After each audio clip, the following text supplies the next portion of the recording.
पीने योग्य है, केवल सुनने योग्य ही नहीं है। कान सुनने का मतलब है कान रूपी कटोरी में भरो पहले कथा को, मतलब ध्यान देकर सुनो, फिर उसको पियो का मतलब है कानों के कटोरी से ही पियो का मतलब है कि फिर उसका मनन करो। श्रवणम कीर्तनम विष्णु स्मरणम पाद सेवनम, श्रवणम कीर्तनम और आचरणम प्रचारणम च चतुर्धा सत्संगति ही। 4 प्रकार से है सत्संगति। पहले हमने सुना, गुना अपने आचरण में उतारा, फिर प्रचार भी किया उसका, दूसरों को भी लाभ हो जाए, दूसरों को भी लाभ मिले, इसलिए उसका प्रचार भी किया, दूसरों को भी बताया। ये चौथी है। पहला क्या? सुनना, दूसरा गुनना, तीसरा आचरण करना। गुनने का मतलब क्या? मनन करना। मनन करना इसी को कहते हैं रस लेना, स्वाद लेना। जो हमने सुना है उसका स्वाद लें, उसको अपने अंतःकरण में उसका जो है मनन चिंतन करें, तब उससे जो सार निकलेगा वो हमारे जीवन के लिए कल्याणकारी होगा। वो हमारे लिए पथ प्रदर्शक बनेगा, मार्ग रास्ता दिखाने वाला बनेगा।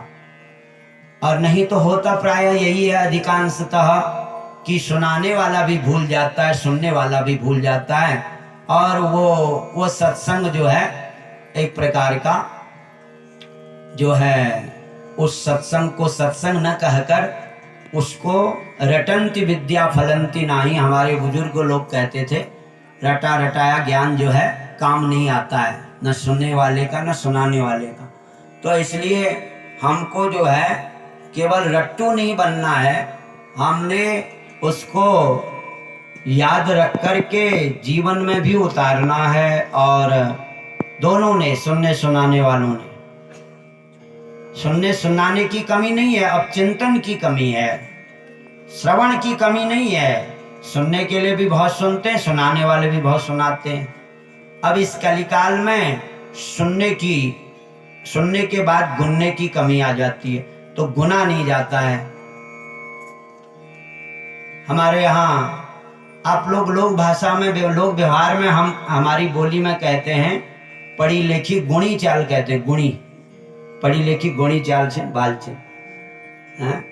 तो मतलब पढ़ी लिखी और गुणी, पढ़ना लिखना ही पर्याप्त नहीं है, उसको जीवन में उतरा भी होना चाहिए। पढ़े लिखे का जैसा उसमें गुण होना चाहिए, सभ्यता होनी चाहिए, विद्या विनय होनी चाहिए, सद्गुण होने चाहिए, तभी पढ़ा लिखा कहा जाएगा।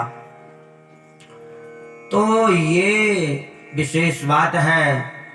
और जो प्राकरणिक प्रसंग कहा जाता है, इसमें जो प्रकरण चल रहा है, जो अधिक मास का प्रकरण चल रहा है, अधिक मास की चर्चा सुन रहे हैं हम लोग, तो अधिक मास की कुछ महिमा की चर्चा कल हमने सुनाई थी आपको। और अब अधिक मास पर ही 2-4 बातें कह के और फिर विराम का भी समय होगा। ज़्यादा लंबा नहीं सुनाना है, ताकि आप लोगों को पर्याप्त समय भी मिले। हाँ, ये आपसे निवेदन किया गया है कि आप लोग 11:30-12 बजे तक सुने, विष्णु पुराण की कथा सुने, और फिर उसके बाद थोड़ा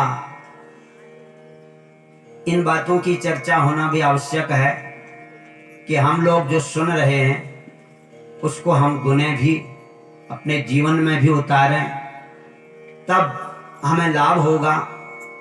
क्योंकि लाभ उठाने के लिए ही आए हैं हम, असली लाभ यही है।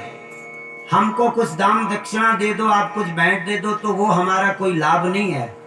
लाभ यही है कि हम भी कुछ आप लोगों की संगति में कुछ भाव भक्ति लेकर जाएं, हमें भी कुछ ज्ञान वैराग्य भक्ति मिले, और आप लोगों को भी वो भाव भक्ति ज्ञान वैराग्य का लाभ हो। ये बड़ा लाभ है संसार में। और नहीं तो फिर उसमें भागवत जी में, विष्णु पुराण में सभी